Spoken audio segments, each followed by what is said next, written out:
Bonjour à tous, aujourd'hui nous allons parler d'un poème qui s'intitule Le jour, les jours, la fin des jours. Ce poème a été écrit par Henri Michaud.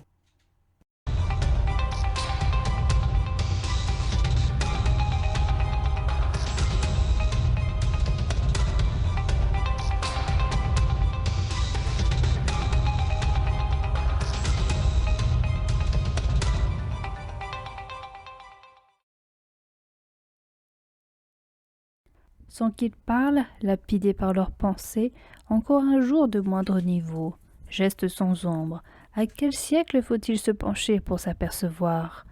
Fougères, fougères, on dirait des soupirs, partout, des soupirs. Le vent éparpille les feuilles détachées, force des brancards.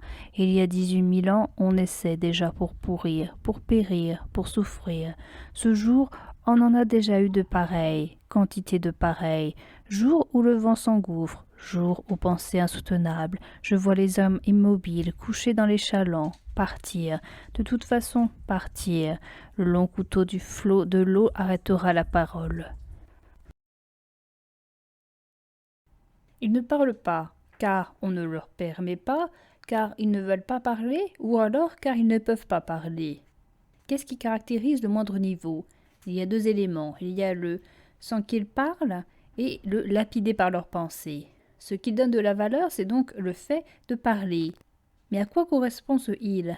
Qui parle à qui et de quoi? Nous allons nous intéresser à cette fraction de vers qui est lapidé par leurs pensées.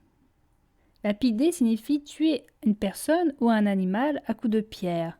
On peut se demander si c'est le fait de ne pas parler qui a fait entretenir dans le cerveau de il les pensées qui ont fini par les tuer. Ou alors c'est un fait à part, même en parlant, leurs pensées les auraient lapidés. Dans le vers suivant, il y a les mots « encore un jour de moindre niveau ».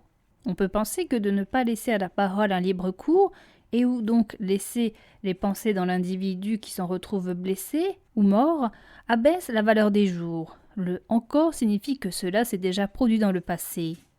Geste sans ombre souligne encore cette transparence. La personne bouge, mais au lieu de laisser une ombre sur le sol, sur le mur, il n'y a rien.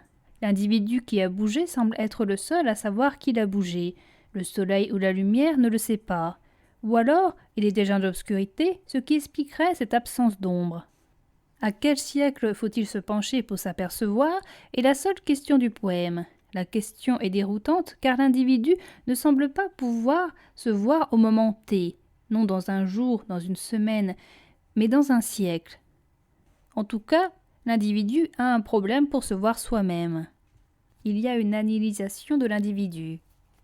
Les vers suivants sont « fougères, fougères, on dirait des soupirs, partout, des soupirs, le vent éparpille les feuilles détachées ».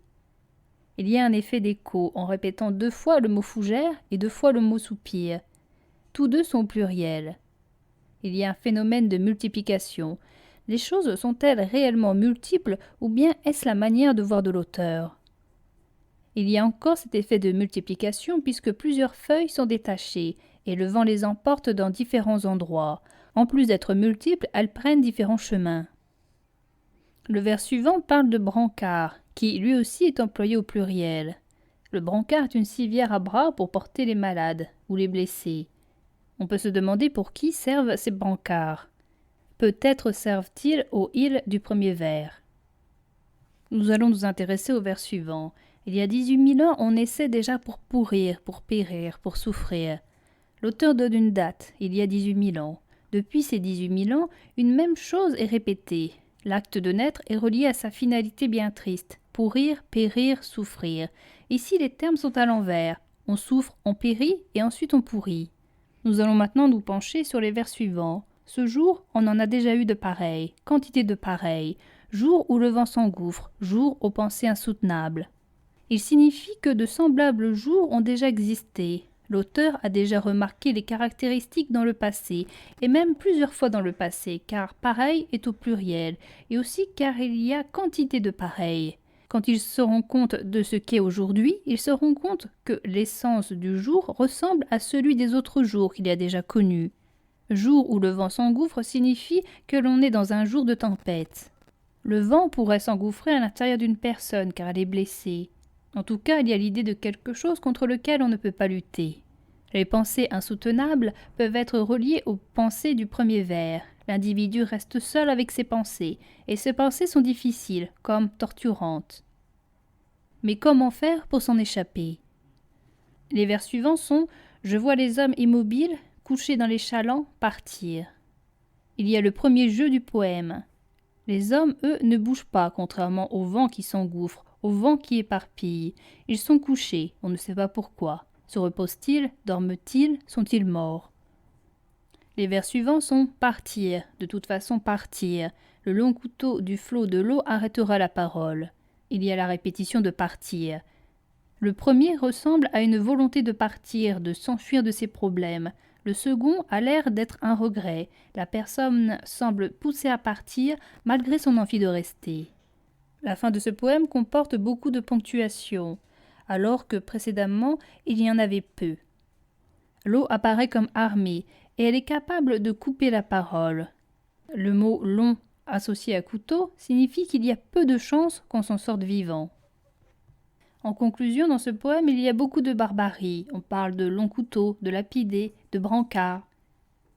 Ce poème parle de la tristesse de la destinée humaine. Il parle de la souffrance.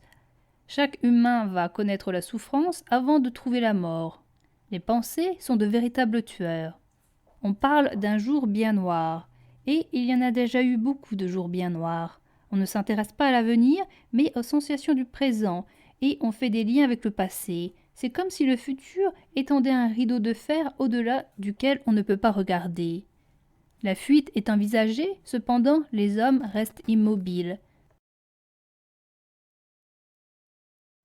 Dans la nuit du 19 au 20 avril 1970, Paul Celan se suicide en se jetant dans la Seine. Son corps n'est retrouvé que le 1er mai, 10 km en aval. Henri Michaud lui rend hommage dans un poème intitulé « Le jour, les jours, la fin des jours ».